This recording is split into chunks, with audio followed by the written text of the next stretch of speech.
So, you'll remember that mysterious stranger who saw off the foul Dementors. Bye, bye, bye, the light of a silvery moon. Professor. That was none other than Professor Lupin. Definitely one of the good guys, right? Well, in the Potterverse, even the good guys have a dark side. Being turned into a werewolf was great. It was one of my dreams. It really was when I was a kid. It's not something I ever thought I would actually get to do in a major motion picture. Behind the silvery moon. It scared me, and it shut my kids up when we were watching it. Suddenly everything went quiet. Remus, my old friend, have you taken your potion tonight? You know the man you truly are, Remus. This heart is where you truly live. This heart here. I watched it again recently, and it's and it's something you can. It's very strange, actually. It's a little trippy to see your face transform in a matter of seconds into that of a wolf. But I was very pleased with it, of course. Remus!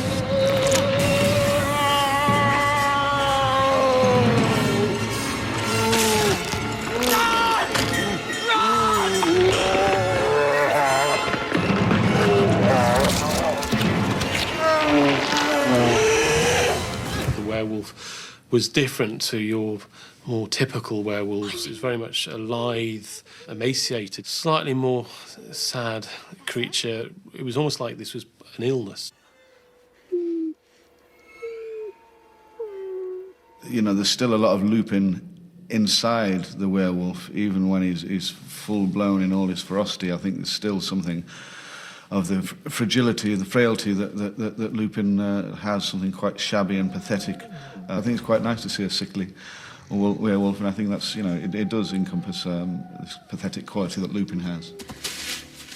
Obviously he's scary, but I think there's something actually sadder about his appearance than being scared of him, and obviously that's, what Hermione picks up on, is that there's someone very human inside that sort of creature. Professor Lupin.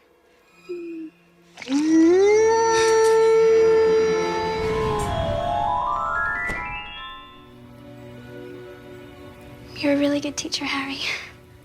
This is a moment that broke teenage hearts all over the world.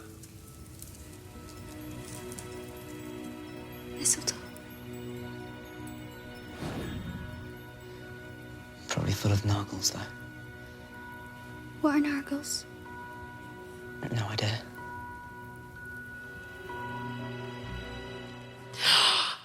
That was so exciting.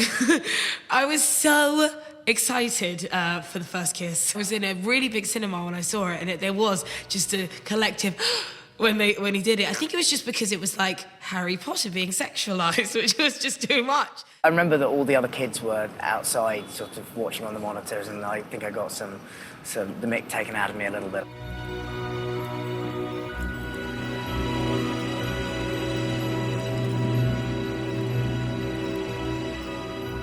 '80s, very beautiful, and so that was kind of, that was quite, that's fun. It's a nice part of your job as an actor.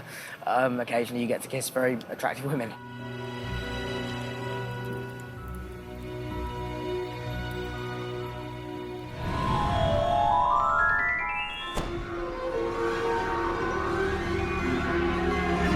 For any Harry Potter fan, this moment is the equivalent of the Big Bang, the point at which the entire Potterverse began. Professor Dumbledore, sir. Professor McGonagall.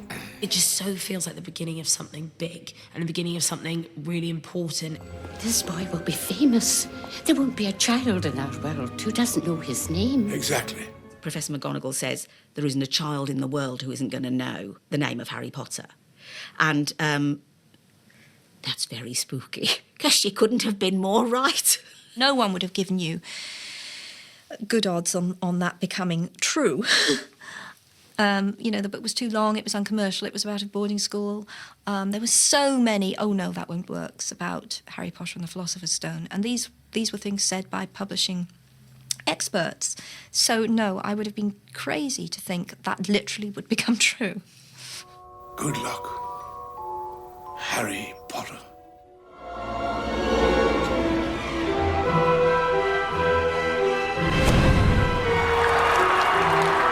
More than 2,000 people worked on each and every Potter film. It's no wonder they created so many memorable moments. When Dobby died, I was a mess. When Dobby died, I cried.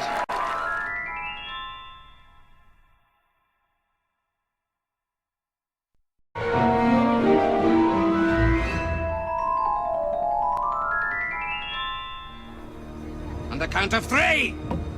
Welcome back to the 50 greatest Harry Potter moments. Hold sight, Harry. 1! Now, before we continue to fly up the chart, let's enjoy one of the magical ingredients that helped build its success. The celebrity cameos. Cast ourselves into the future. No, wait. Hello. How are you? Welcome to Gryffindor.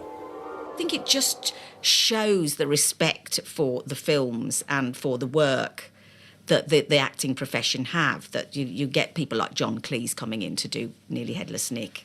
Cameos that I love, Ian Brown, drinking in the leaky cauldron, fantastic. I love Lenny Henry's Sat Nav. Earning 2 double-deckers at 12 o'clock. Half the guys are Radiohead and Jarvis Cocker is the lead singer, which is a pretty cool band to watch. Your body like a hairy troll. I learned to rock and roll. To come to work and just dance around to Jarvis Cocker was just unbelievable. I mean, how many people can say that's their job? It's brilliant. But for me, it's Dawn French that steals the show as the protector of the Gryffindor common room. The first time we saw that was just before we filmed it, and they showed us a brief clip of what she'd done, and I was laughing so much. How she's trying to break the glass and just shatters it on the corner. It's fantastic. Amazing! Just with my voice! When I played the part of, and I'm always delighted that this was her name, the Fat Lady. Oh, he's like the devil! I had to work with a hippopotamus. The owner gave me a little talking to before the hippopotamus came on the set and said, if it starts to foam, it's because it's attracted to you in a sexual way. Sirius Black! So I was looking out all the time for foam. There was none. And then, strangely, I got quite disappointed that I wasn't attractive enough for the hippopotamus to get turned on. So it was a day of disappointments, the whole thing.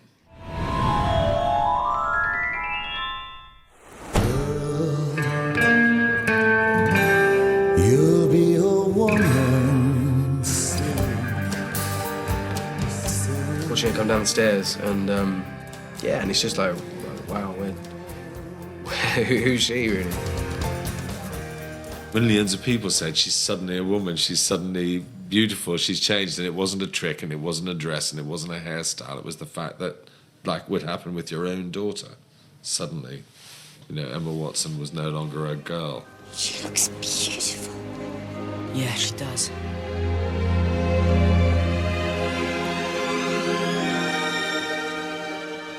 It's almost like a transformation. It's where everyone really sees her in a different light, and everyone realizes that she's actually quite beautiful. And I think it's an important moment for her as a young woman.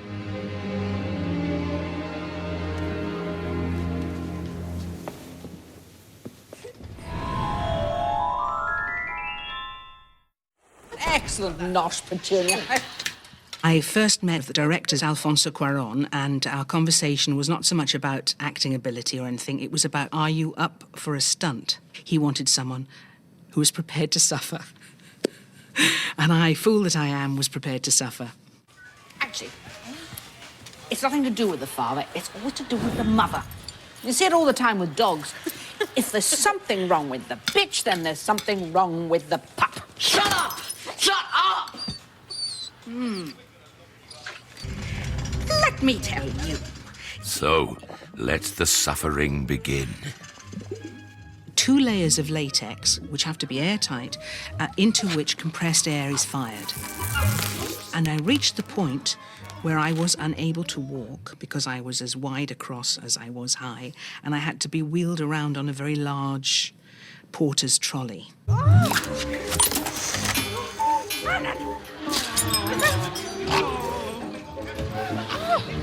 Vernon! Vernon, do something! I couldn't go to the loo. So I had to stop drinking halfway through my makeup in the morning and dehydrate to the point where I could no longer stand it, and then drink and then put my hand up at about 4 o'clock in the afternoon, which involved a 15 to 20 minute de-rig to get me to the loo. It was torture. Whoa, yes, wait a minute, Mr. Postman. Wait. Our next moment is a real hoot. Sorry. 4 Privet Drive, home to the dastardly Dursleys, the magic-denying muggles who do all they can to prevent Harry from attending Hogwarts. There's no such thing as magic. Fine day, Sunday. In my opinion, best day of the week. Why is that, Dudley? Because there's no post on Sundays. Right you are, Harry. No post on Sunday. Ha! No blasted letters today! What's brilliant about the Owl delivery service, which is alerting Harry and the Dursleys that actually he's got to go to Hogwarts, is the relentlessness of it. No letters today! No, sir. Not one blasted miserable...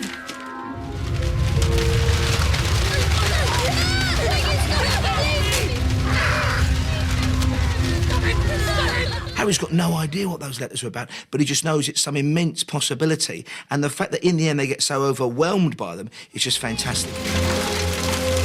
That's it! We're going away! Far away! Daddy's gone mad, hasn't he?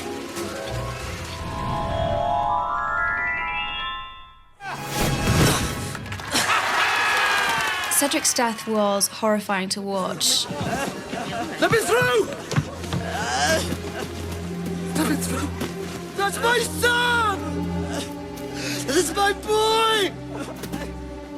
Oh, it was horrendous. I mean, just watching it was just this man's heart breaking in front of you as he realised his son was dead. Jeff Rawle, he gave it an almighty performance when after, you know, it was getting us a little bit teary. Even Draco was getting close to tears thanks to Jeff.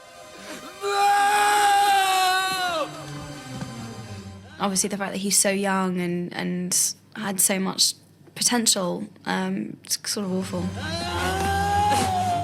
Well, it was the first time a main character, a good guy, had died, and it was very real. And I think that was when Harry Potter really grew up. That was when we suddenly realised that this is war, people are going to die, and it was a terribly good-looking Robert Pattinson as well. So it was sort of, wow, they killed him.